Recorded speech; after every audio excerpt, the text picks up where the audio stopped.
मैं ये बनूं, मैं ये बनूं, मैं ये पाऊं, मैं वो पाऊं, तो जो भी पाएगा अपने सिवाय का जो भी मिलेगा वो तो मिट जाएगा, छूट जाएगा। अपने सिवाय का आज तक जो मिला, चाहे शरीर मिला, पत्नियां मिली, नरक मिला, स्वर्ग मिला, गंधर्व तन मिला, यक्ष मिला, किन्नर मिला, कोई भी शरीर मिला तो रहा क्या? स्वर्ग मिला तो है, भोग मिले, अप्सरा मिली, तनेजी मिली, कब तक रहेगी? टिकेगा कोई? रहेगा? अपने सिवाय जो भी मिलेगा और अपने को छोड़ नहीं सकते, मिले हुए को सदा रख नहीं सकते, इतनी खाली समझ की गांठ बांध देना।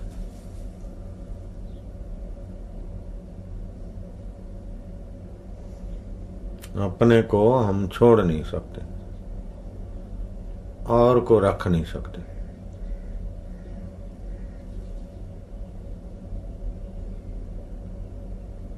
कितनी देर रखेंगे?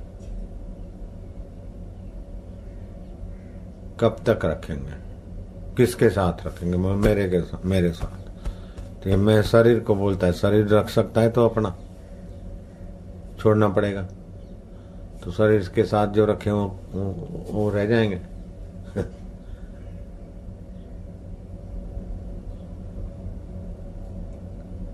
आप अपने को त्याग नहीं सकते, जिसको त्याग नहीं सकते वो ईश्वर है, और जो रख नहीं सकते वो माया है, आकृति है।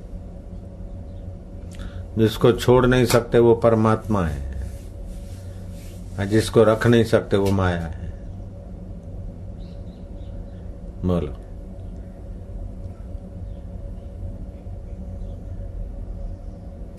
जिसको आप किसी कीमत में आप छोड़ नहीं सकते, कोई छुड़ा नहीं सकता।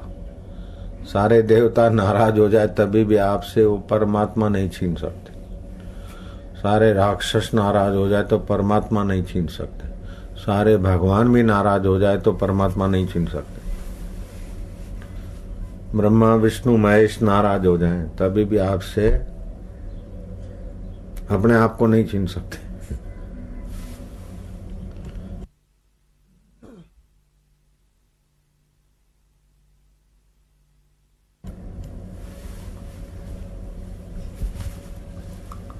भगवान नाराज हो गए, देवता नाराज हो गए तो आपसे क्या छीनेंगे?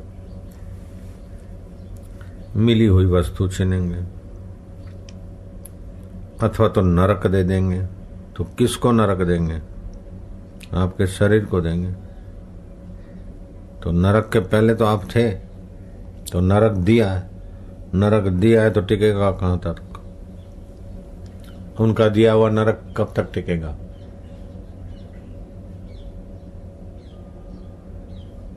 घोर नार के जीव भी नरक भोग के बाहर आ जाते।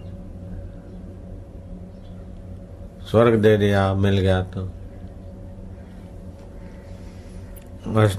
घाट वाले बाबा ने अनुभव की बात बताई कि अष्टावकर जी ने तप किया, ब्रह्मा जी प्रकट हुए,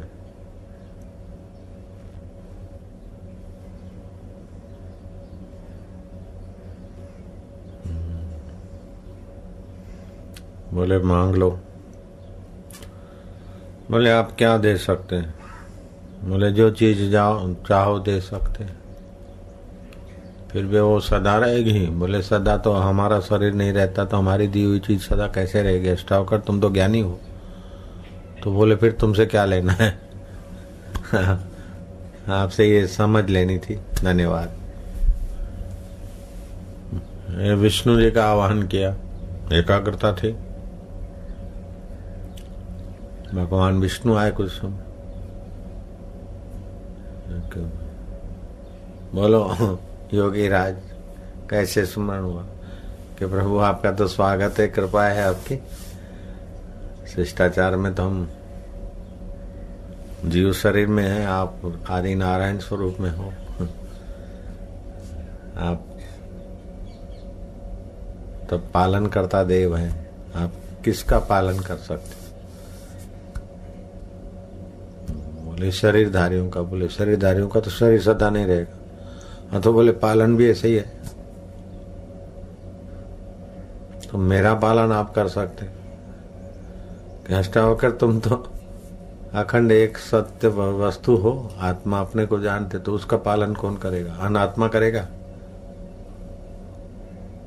आत्मा को पालन के लिए क्या चाहिए? आकाश का पालन पोषण करने के लिए क्या खिलाओगे आकाश को? आकाश तो सबको ठोर देता है, लेकिन सब मिलके आकाश को क्या दे सकते हैं? कल्पनाएं, भावनाएं दे सकते, और क्या है?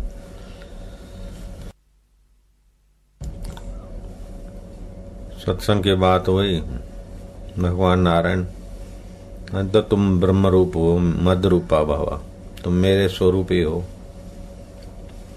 भगवान शिव जी का आह्वान किया। शिव जी प्रकट हुए कि प्रभु आप तो प्रलय करता देव है, आप मेरी प्रलय कर लो। बोले तुम्हारे शरीर की प्रलय हो सकती, तुम्हारी प्रलय कौन कर सकता है?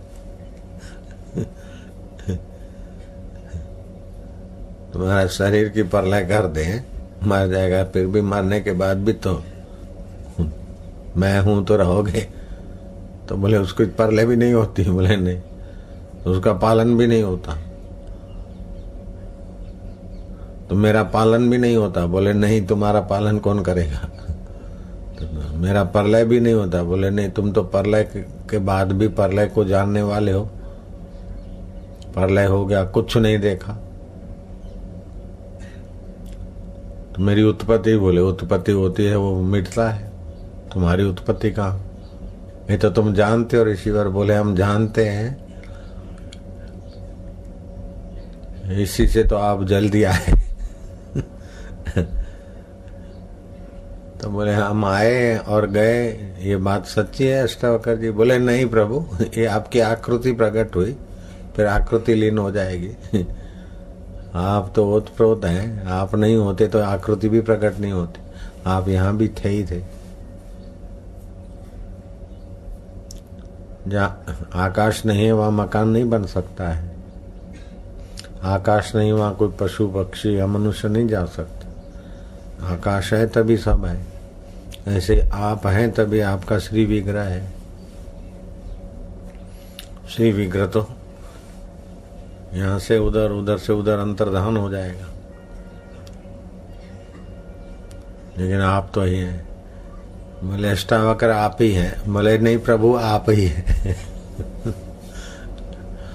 अष्टावक्र कहते प्रभु आप अखंड ब्रह्म सच्चिदानंद। भगवान बोलते हम सब तुम्ही में हैं, हम सब तुम्ही में हैं। तो भगवान बोलते हम तुम्ही में हैं। तो ऐसा नहीं कि शरीर के अंदर बैठे, तुम्ही में है मतलब अष्टावक्र को तत्व रूप से बोलते हैं, और हम अपने को माया विशिष्ट के रूप में बोलते हैं हम तुम्ही में हैं। नहीं प्रभु, हमारे जैसे तो कई अष्टावक्र आप ही के स्वरूप में कद बताते हैं। फिर तुष्णी हो गए। बोले शांत, ऐसा है परमात्मा स्वरूप। मत करो वर्णन, फिर वहां तुष्णी हो जाता है, मौन हो जाएगा, चुप्पी, निसंकल्प दशा है।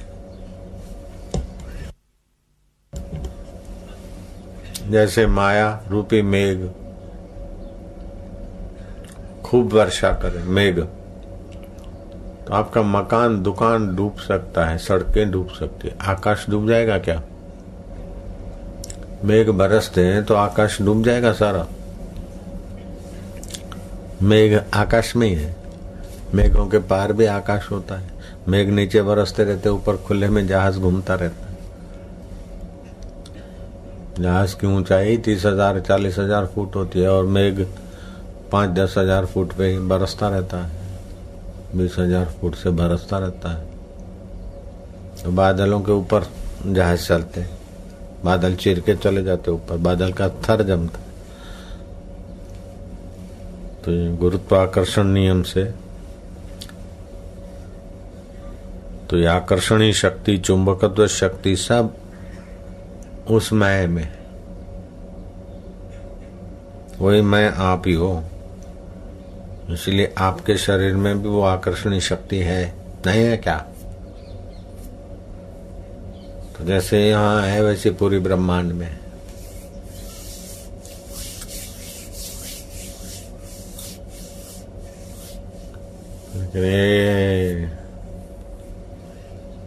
देख के सुखी, पाकर सुखी, जाकर सुखी होने की जो वासनाएं जगी, अविद्या। अविद्यमान को विद्यमान मानते हैं, विद्यमान मैं को मैं नहीं जानते। इसीलिए सारी झंझटबाजी है।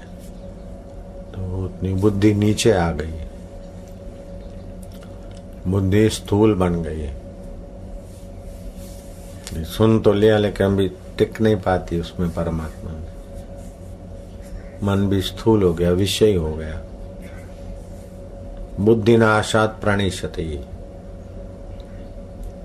काम, क्रोध, लोभ, मोह, मद, मात्सर्य की वृत्तियों में बुद्धि मोटी हो गई, इसलिए विनाश को प्राप्त हो रहे। विनाश हुआ फिर जन्मे, फिर विनाश हुआ फिर जन्मे, फिर विनाश हुआ, तो विनाश ही विनाश का दुख मिला।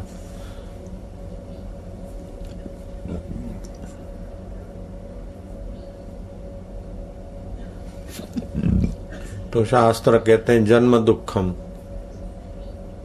जन्मते समय दुख, मां के गर्भ में ऊंधे लटके गंदी नाली से निकले, तौबा। जन्म दुखम, जरा दुखम, बुढ़ापे का दुख, खांस रहे, गुड्डे दर्द हुए, फलाना हुआ, ये हुआ, वो हुआ। जन्म दुखम, जरा दुखम, बुढ़ापे का दुख, जाए दुखम पुनः पुनः, अंत काले महादुखम।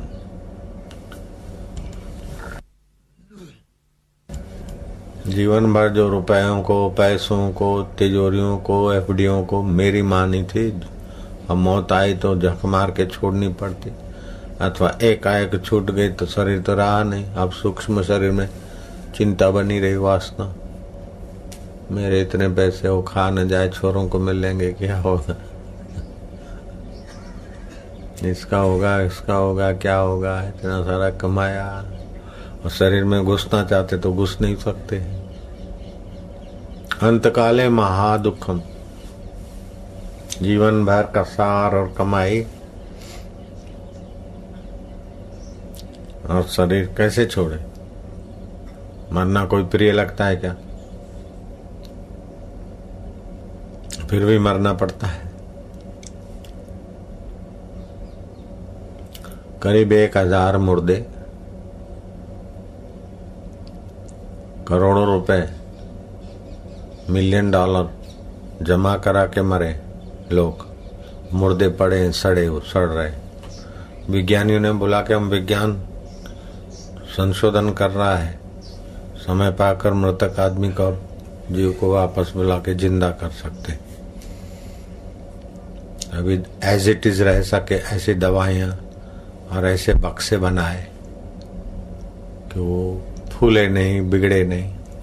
करीब ऐसे 1000 मुर्दे अभी तक सड़ रहे, पड़ रहे। ये बात आज से 35 साल पहले मैंने सुनी थी। उसमें से एक भी मुर्दा अभी तक जिंदा हुआ नहीं। उनके रख रखाव में जो बैंकों में पैसे पड़े हैं वो खर्च होते हैं दवाइयों पे उनके। समझो मुर्दे फिर से जिंदे हो गए तो क्या हो जाएगा?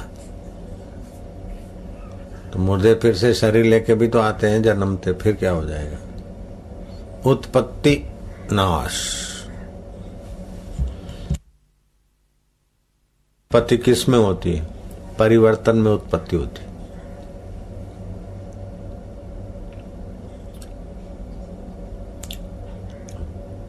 तो परिवर्तन में नाश भी जरूरी है। परिवर्तन में उत्पत्ति हुई तो परिवर्तने नस धातु स्यात्। बस में परिवर्तन से एक आकृति आई, लेकिन वो परिवर्तन मौजूद ही रहेगा उसमें, तो भी परिवर्तन नाश को चला जाता है। बच्चा हुआ, बड़ा हुआ, जवान हुआ, बूढ़ा हुआ, परिवर्तन चालू है, अंत में मरेगा।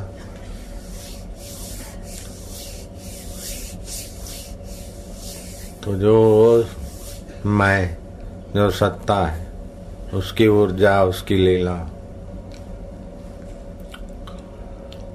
आकर्षणी शक्ति, आह्लादनी शक्ति, माया शक्ति जो कहो, बनते बनते बनते बनते बस चालू है उत्पत्ति स्थिति प्रलय।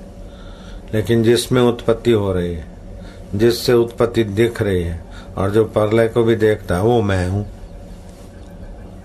ये तत्वज्ञानी को ही हाथ लगता खजाना, दूसरों का, जोगियों का भी दम नहीं। योग समाधि करो, अष्ट सिद्धि आ गई, नवनिधियां आ गई, जैसा चित्त में है ऐसा सब होने लग गया। परिवर्तन में अपना नया परिवर्तन यूं करके कोई चीज बना ली, यूं करके कुछ दे दिया, यूं करके कहीं पहुंच गए। ये सब शक्तियां तो चित्त में आती है एकाग्रता में, लेकिन उस मैं को जानना, ये तत्व ज्ञान ऊंचे योगी को मिलता है। गोरखनाथ बड़े ऊंचे योगी थे, उन्होंने योग साधना से एकाग्रता इतना बलवाया, आधी घड़ी एकाग्र हो तो उसको ये शक्ति मिलती है, एक घड़ी हो तो ये शक्ति मिलती है। सब लिखा भी है उन्होंने, बड़ा सुंदर।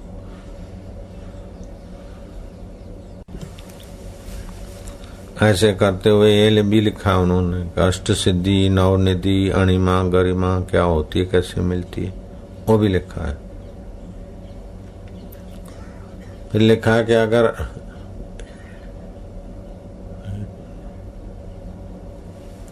ईश्वर को ठीक से पाना है, मुक्ति चाहिए, तो ये सब झंझट है, ये सब विघ्न है, सिद्धियां, शक्तियां। क्योंकि वो प्राप्त हुई ना, मिट जाती ना, तो समय तो गया। जैसे ये मकान, दुकान, फैक्ट्री, ये सब प्राप्त हुआ, फिर छूट जाएगा।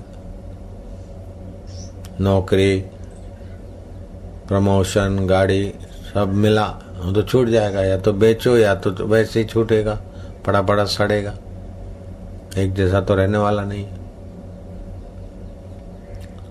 बेच के निश्चिंत हो जाओ, या तो सड़ जाएगा ऐसा मान के निश्चिंत हो जाओ। उपयोग कर लो, बस उपयोग करो किस लिए, कि अपने ईश्वर में आने के लिए।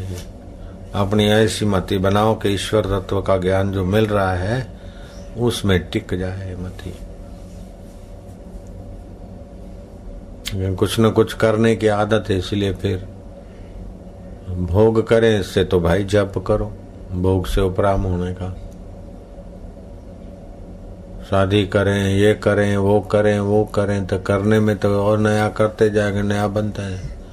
इसलिए न करने की स्थिति में आने के लिए निष्काम भाव से करो, स्वार्थ रहित करो, तो करने का वेग संसार से शरीर बना तो संसार में जाएगा और आप अपने अकर्ता आत्मा में टिक जाएंगे। इसलिए निष्काम सेवा आनंद देती है, खुशी देती है, क्योंकि वासना नहीं ना कि करके ये फायदा उठाए, तो सब भगवान का है, सब बापू का है, सब गुरु का है। तो अपने स्वार्थ से नहीं करते तो वो बाहर का कचरा ऊपर ढकता नहीं, तो आप खुलते जाते। तो जितना निष्काम भाव से काम होता है उतना खुलता जाता है, उतना बल बढ़ता जाता है। आत्म बल, आत्मा आनंद, आत्म सुख, सूझबूझ सब बढ़ती जाएगी। अब हम कथा करते और उद्देश्य रखते कि इनसे पैसे मिले, ये करे वो करे, तो फंसने से बचने के लिए ईश्वर प्राप्ति की इच्छा ने और सारी इच्छाएं हटा दी। तो गुरु जी को तो जरा सा यूं बताना ही था, कृपा करके जरा सा बस वो पढ़ा, बोले समझे, हो गया। आ रहता ऐसी तृप्ति, ये साक्षात्कार इतना आसान। और कठिन भी बहुत है कि सब कुछ कर लेंगे, देश पर देश चले जाएंगे, मकान बना लेंगे, बाल की खाल उतार देंगे, जहाज बना के उड़ने वाले बन जाएंगे, लेकिन अपने मैं को नहीं जानते, कितना मुड़ता है, क्योंकि रुचि नहीं है। रुचि क्यों नहीं कि जो दिखता है उसको सत्य मानते, लेकिन जो देखता है जिसकी सत्ता से उसका पता नहीं। ऐसी मति छोटी हो गई। कई जन्मों के ऐसे संस्कार पड़े। शादी करूंगा, पत्नी मिल जाएगी, पति मिल जाएगा, फिर क्या हो जाएगा? बेटे बेटी हो जाएंगे, फिर क्या हो जाएगा? जमाई आ जाएंगे, फिर क्या हो जाएगा? बुढ़ापे में आंखें धंस जाएगी, नाक टेढ़ी हो जाएगी, कमर झुक जाएगी, फिर अंत में जो इकट्ठा किया छोड़ के मरो। इससे तो अभी अपने को, हमारा आत्मा को जान के अभी से आनंदित रहो। फिर शरीर का जैसा भी जो होगा प्रारब्ध, आप शरीर नहीं है। आपका शरीर और शरीर के संबंध आपके नहीं है। शरीर भी आप नहीं और शरीर के संबंध भी आप नहीं है। ये तो मन की मान्यता है ना, ये मेरा मकान है, ये मेरी गाड़ी है, ये मेरी पत्नी है, ये मेरा पति है। ये फेरे फिरने के बाद मान्यता ही तो घुसी। और पत्नी से सुख मिलेगा। पत्नी अगर अपने अनुकूल नहीं है तो दुखी होता है, तो छूटा छेड़ा करते। पति से सुख मिलेगा, हाँ, तो अपनी मान्यता के अनुकूल पति ज्यादा नहीं चलता तो माई दुखी रहती। तो अपनी अपने मन की वासना के अनुसार एक दूसरे को चला के सुख भोग भी लिया तो कितने दिन रहेगा वो सुख? और कौन कितना तुम्हारी वासना के अनुकूल गुलाम रहेगा? आप उसकी वासना के गुलाम बनो, वो तुम्हारी वासना के गुलाम बनो, तब तो रहेगा संप। तो आखिर तो गुलामों का ही तो संप हुआ। स्वामियों का संप बेसंप का सवाल ही नहीं है। जो वासना के गुलाम है उनकी बड़ी आपस में मिलती। किसी की कुछ वासना है, किसी की विपरीत वासना है, तभी भी झगड़ा होता है। उसकी शांत रहने की वासना है, उसकी घूमने की वासना है, तभी भी झगड़ा होता है। उसकी करकसर की वासना है और उड़ाऊ वासना है, तभी भी झगड़े होते हैं। तो झगड़े जो होते हैं वासना के टकराव में होते, वासना के विपरीत आप में होते। अपना भाई दुश्मन लगता है और कसाई प्यारा लगता है, क्योंकि वो कसाई हमारे वासना के अनुसार खाता पीता घूमता है, हमारे साथ आता है, हमें खिलाता है। तो ये जगत में जो भी दोस्ती या मित्रता देखती हो, सब वासना, मन की वासना है। और मन बदलता रहता है, इसलिए वासना भी बदलती रहती। तो आपको क्या मिला? आप तो रगड़े जा रहे हो। 2.5 लाख पगार मिला, बड़े खुश हो गए। तो वासना है, जरा टिप टाप रहे, मिला, और फिर वो ऐसे टिप टाप रहे, अंत में तो बूढ़े होके मरे। और क्या मिला? टाइम ही तो बर्बाद किया। और क्या किया तुमने? मैंने के 2.5 लाख कमाता हूँ, 1.5 लाख कमाता हूँ। अरे भाई बहुत बढ़िया है, तो बड़े सुंदर लाइफ है आपकी। हाँ, तो अहंकार को जरा मजा आ गया। अंत में तो वही राख होगी कि 1000 रुपया मैंने कमा के खाया जिसने, उसकी भी राख और तुम्हारी शरीर की राख एक जैसी हुई। तुमने क्या बहादुरी कर दी? बहादुरी तो ये है कि तुम अपने आत्मा को जानो, जहाँ मौत की दाल नहीं गलती, जहाँ दुख का दह नहीं जाता, जहाँ सुख की वासना नहीं, वो स्वयं सुख स्वरूप है, ज्ञान स्वरूप है, आनंद स्वरूप है, शाश्वत स्वरूप है। ब्रह्मा विष्णु महेश देवी देवताओं का पूजनीय है। वो आपका आत्मा मैं होके बैठा है। जो मैं की गहराई है वो आत्मदेव है। जहाँ से मैं उठता है वह, उसको खोजो। मैं कौन हूँ? देखा अपने आप को, मेरा दिल दीवाना हो गया। ना छेड़ो मुझे यारों, मैं खुद पे मस्ताना हो गया। अपने आप में तृप्त, अपने आप में संतुष्ट। तो रमन महर्षि कोई पूर्व काल के साधक रहे होंगे बढ़िया। वह लेटे तो बैठे जैसे भी उनको लगा दिखा, तो मैं तो मर गया, तो मैं मर गया, तो मर गया, तो जो मर गया तो उसको देखने वाला मैं कौन हूँ? तो मैं कौन हूँ का मन आया, तो मैं कौन हूँ कि उसकी खोज में लगे। तो इतनी शांति, इतनी समाधि के बाहर का कूड़ा कचरा म्युनिसिपालिटी वाले डालते, वहीं जब बैठे रहे, शरीर में घाव लग गए जंतुओं के, फिर भी पता नहीं। इतना अपने मैं में तृप्ति ले लिए। वे तो खुली आंख बैठे रहते थे। बंद आंखों में तो मनोराज होता है, तो जी खुली आंख देखते अपने मैं में टिके टिका है, तो लोगों को सहज में शांति मिलती। तो आपका शुद्ध आत्मा तो शांत स्वरूप है, खाली शांत नहीं, वो आनंद भी है, ज्ञान भी है, सब कुछ है उसमें। जैसे सारे ब्रह्मांड में जो चीजें हैं उसका उद्गम स्थान आपका वो चैतन्य में है।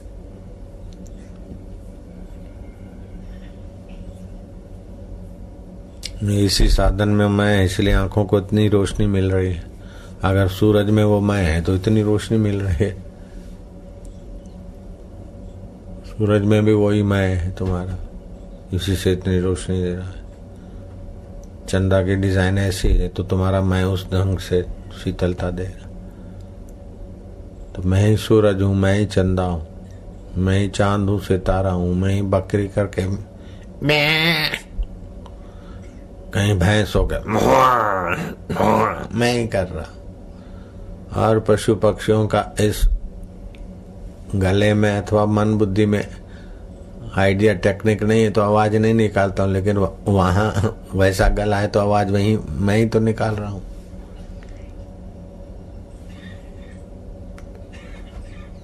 शिष्य ने बड़ी आज्ञा पालन करके गुरु जी की सेवा की। गुरु जी के बिल्कुल कार्य में खोज लेता था कि कैसा उचित हो। तो गुरु जी को प्रसन्न कर लिया। तो गुरु जी ने कहा बेटा क्या चाहिए? बोले गुरु जी बस आप जो चाहें, आपकी प्रसन्नता। आप बोले अच्छा जाओ सैर करने जाओ, दौड़ो, नदी किनारे जाके आ जाओ और जो दिखे मेरे को बता। आया, बोले गुरु जी सारस पक्षी दिखे, लगा कि कितने सुंदर बड़े बच्चे को पकड़ के ले आता, लेकिन मेरे बस का नहीं था। थोड़ा समय ध्यान भजन हुआ, बुद्धि थोड़ी शुद्ध हुई। बोला अच्छा जाओ अब घूमो। अभी क्या? बोले दिखे, लेकिन गुरुजी जब जाऊं दिखते रहे तो मजा आता है। पकड़ना, उनको बंधन में डाल के सुखी होना, ऐसे तो वो विचरण करते तो अच्छे लगते हैं। यहाँ पाल के झंझट करा अपने मानो, तो सब अपना तो भगवान के ही है, भगवान की सृष्टि में। अब ये ज्ञान से लगता है कि सब अपना ही है। अपना मानने की मान्यता में उसको पिंजरे में डालना क्या, फिर अपनी जिम्मेदारी बन जाती है खिलाने पिलाने की। लेकिन जब जाऊं तब दिखे।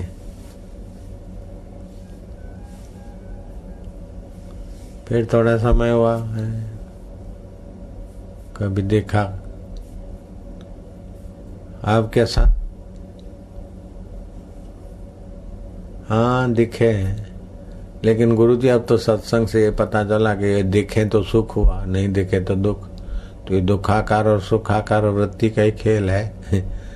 आप देखे तो ठीक है, वो देखा तो वृत्ति थी, ये दिखे इसलिए सुख हुआ। और बाकी तो दूसरे जीव जंतु देखते उनको, उनकी वृत्ति में वासना नहीं होती तो उनको कोई सुख नहीं होता।